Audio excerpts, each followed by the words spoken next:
Hello friends.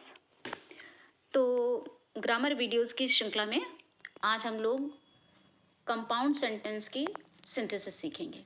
यानी दो simple sentence को जोड़ करके एक कंपाउंड सेंटेंस बनाना। और पहला कदम तो तुम जब चल चुके हो तो बाकी सब कुछ आगे आसान है।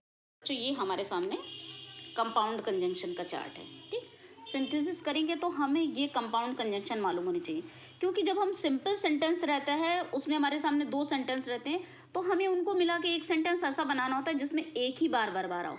पर इसमें हमारे सामने ऐसी कोई बात नहीं होती है।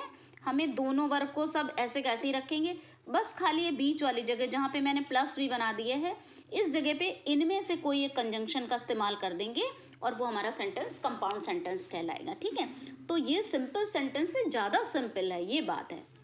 अब हम लोग इसको समझ लेते हैं। सबसे पहले इसमें हमने चार सेक्शन में इसको बांट रखा है, चार ग्रुप में बांट रखा है। ठीक, तो पहला ग्रुप है क्यूमुलेटिव। जब एक डायरेक्शन में काम हो रहा हो, एक के बाद एक जोड़ना हो, उनको बस खाली रख के सेंटेंस को जोड़ देना, तो इस्तेमाल करेंगे इनको। एंड माने और, एज वेल एज माने भी और, बोथ एंड माने दोनों और, नॉट ओनली बट ऑल्सो माने ना केवल बल्कि ये भी। ठीक, दूसरा ग्रुप देखिए अल्टरनेटिव, माने दो रास्ते उनमें से एक चुनना है, विकल्प चुनना है, तो उसमें क्या करेंगे आइदर और माने या तो, नाइदर नॉर माने ना तो ये ना तो वो, और या अदरवाइज इन दोनों के माने भी अन्यथा। ठीक, तीसरा ग्रुप देखो एडवर्सेटिव, माने अपोजिट बात, विरोधाभास, उल्टी बात हो रही है। बट, येट माने किंतु, वाइल या वेयरएज माने भी जबकि। ठीक, चौथा ग्रुप देख लो इलेटिव, माने परिणाम बताना, तो एक जो भी काम हो रहा है दूसरा काम उसके परिणाम स्वरूप हो रहा है। सो, देयर फोर, हैंस, इन सब के माने इसलिए, और फॉर माने क्योंकि। ठीक, अब हम इनके लिए सबके साथ एक एक सेंटेंस एग्जाम्पल में लेते हुए प्रयोग करते हुए देख लेंगे कि इनका कैसे इस्तेमाल करना है। क्योंकि वहाँ पे बस आपको ब्रैकेट में लिखा रहेगा कंपाउंड सेंटेंस, ये नहीं लिखा रहेगा कि इनमें से कौन सा आपको लगाना है। तो बस ये अगर मीनिंग तुम्हारे दिमाग में समेत ये चार चार वर्ड्स के ग्रुप अगर तुमने फोकस करके बैठा लिए, यानी ये चार वर्ड्स क्यूमुलेटिव में आ रहे हैं जिनका मतलब कि एक के बाद एक इस्तेमाल करना है। अल्टरनेटिव, दो में से एक रास्ता इस्तेमाल करना, ये चारों आ रहे हैं। विरोधाभास वाले में ये चार आ रहे हैं। ठीक, तो अगर अपोजिट बात हो रही हो तो हम इन चारों में से कोई एक इस्तेमाल कर सकते हैं। और इलेटिव माने अगर कोई परिणाम कारण वगैरह जैसा दिखाई दे रहा है तो हम इनमें से इस्तेमाल कर लेंगे। बस इतनी सी बात है, इतना ही फोकस करना है। सेंटेंस हम वही लेंगे बेटा जो सिंपल सेंटेंस में लिए थे, जिससे कि तुम्हें एक के साथ एक फ्री डबल फायदा इसलिए होगा कि एक तो तुम सिंपल सेंटेंस और कंपाउंड सेंटेंस दोनों को एक साथ दिमाग में बैठा लोगे, ट्रांसफॉर्मेशन में फ़ायदा होगा अगर सिंपल सेंटेंस से ट्रांसफॉर्मेशन करना हो कंपाउंड सेंटेंस में, और कंपाउंड की सिंथेसिस तो तुम यहाँ पे सीख ही रहे हो। ठीक, तो डबल फायदा आपका हो रहा है। तो सेंटेंस आप देखो, I went to garden, I plugged flowers, हमने उसमें लिया था पार्टिसिपल से बनाया था। Going to the garden I plugged flower, verb के साथ हमें छेड़छाड़ करनी पड़ी थी ना। यहाँ पे कुछ नहीं है, बस ये जो जगह है ना, यहाँ पे हमें ये बस इसमें से एक कंजंक्शन रख देना है, तो सीधी दिशा में काम हो रहा है, एक के बाद एक हम जोड़ रहे हैं। I went to garden and I plugged flower, मैं बगीचे में गई और मैंने फूल तोड़े। ठीक, सीधे एक के बाद एक करना है। और सेंटेंस ऐसे ही देख लेते हैं। He went to Kanpur, his friends went to Kanpur, वो कानपुर गया, उसके दोस्त भी कानपुर गए। तो he went to Kanpur plus वाली जगह में बस हम इनमें से एक रख देंगे। यहाँ पे मेन वो जा रहा है, ये साथ में दूसरे ये बाकी सारे अनइम्पॉर्टेंट, ज़्यादा नहीं है, इंपॉर्टेंट है, तो यहाँ पे हम ये रख देंगे। He went to Kanpur as well as his friends went to Kanpur. देख रहे हो ये वाला, देखो अब तीसरा देखो, ही गेव मी एडवाइस, इसको भी हम लोग सिंपल में कर चुके हैं। यहाँ पे हमने इन स्पाइट ऑफ लगाया था, ठीक है ना, जिरंड वाले सेक्शन में से उठाया था। He gave me advice, he help me with money, उसने मुझे सलाह दी, उसने मेरी पैसे से भी मदद की। ना केवल, not only he gave me advice but he help me with money also. देख रहे हो यहाँ पे हमने डैश डैश लगाया, यानी यहाँ पे कुछ और फिल इन द ब्लैंक्स है। तो नॉट ओनली यहाँ पे आ रहा है, फिर ये पहला वाला सेंटेंस आ रहा है, फिर प्लस की जगह बट आ गया, फिर ये पूरा आ रहा है, फिर ये ऑल्सो यहाँ पे आ रहा है। ठीक, तो इन चारों में से कोई भी चीज़ आएगा तो तुम इस तरह के सेंटेंस आएंगे तब इस्तेमाल करोगे, इस तरह के सेंटेंस आएंगे तो इनमें से ये सब कोई सा भी इस्तेमाल कर सकते हो। समझ में आ रही बात? ये क्यूमुलेटिव वाला क्लियर हो गया होगा आई होप। अगला देखते हैं अल्टरनेटिव। दो रास्ते हैं, मेहनत करो नहीं तो पास नहीं होगे। ठीक, यानी फेल हो जाओ। दो रास्ता, एक चुन लो जल्दी से। इसी तरह और बहुत सारे सेंटेंस हैं। Make haste you will miss the train, जल्दी करो ट्रेन छूट जाएगी। तो जल्दी करना है तो ट्रेन छोड़ देनी है, मेहनत करनी है नहीं तो पास नहीं होना है। तो अब हम यहाँ पे आइदर लगा सकते हैं आइदर शुरुआत में लगाएंगे, देखो डैश कर रहे हैं, उसका मतलब वहाँ पे बीच में भरना है।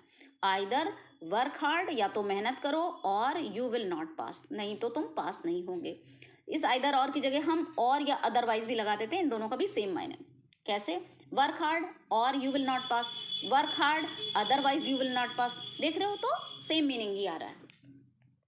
नाइदर नॉर कहाँ इस्तेमाल करेंगे, जिसका मतलब ना तो ये ना तो वो, जहाँ पे दोनों सेंटेंस में निगेटिव आ रहा होगा, दोनों सेंटेंस में निगेटिव आ रहा होगा, बस आंख बंद करके वहाँ पे तुम्हें इसको इस्तेमाल कर लेना। He did not go to Kanpur, वो कानपुर नहीं गया। His friends did not go to Kanpur, उसके फ्रेंड भी कानपुर नहीं गया।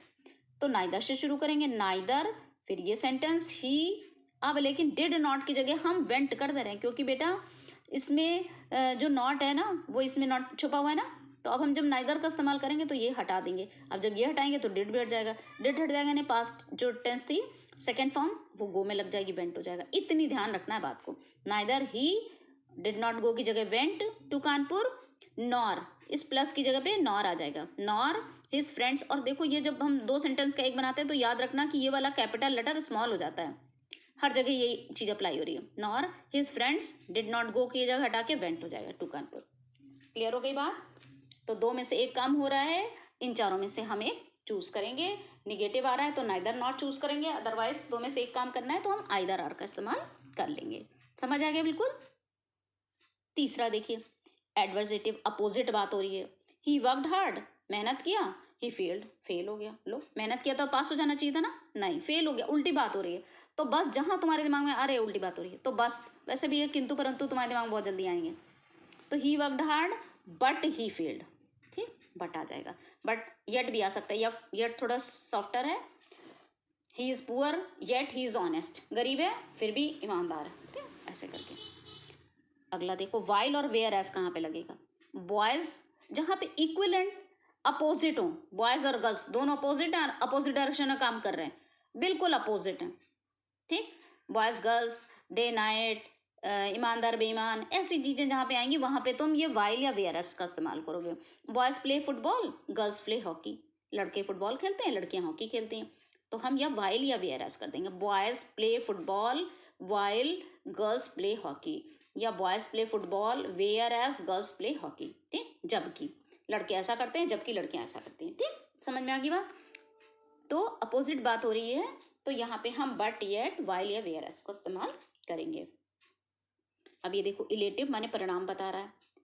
He worked hard, he passed, मेहनत किया था ना, पास हो गया। तो हम यहाँ पे सो, देयरफॉर, हेंस, इन तीनों के मायने इसलिए होता है, ये कोई भी लगा सकते हैं। He worked hard so he passed, he worked hard therefore he passed, he worked hard hence he passed, ठीक, कुछ भी लगा सकते हैं। थोड़ा बहुत डिफरेंस है, पर अभी हम एग्जाम के रिवीजन के हिसाब से ये हम देख रहे हैं, तो इसमें से हम कुछ भी लगा देंगे, मीनिंग हमारा सही रहेगा। फॉर कहाँ पे लगाएंगे? फॉर तब लगाएंगे जब सेंटेंस का फॉर्मेशन उल्टी होगी, यानी ये वाला इधर हो ये वाला इधर हो।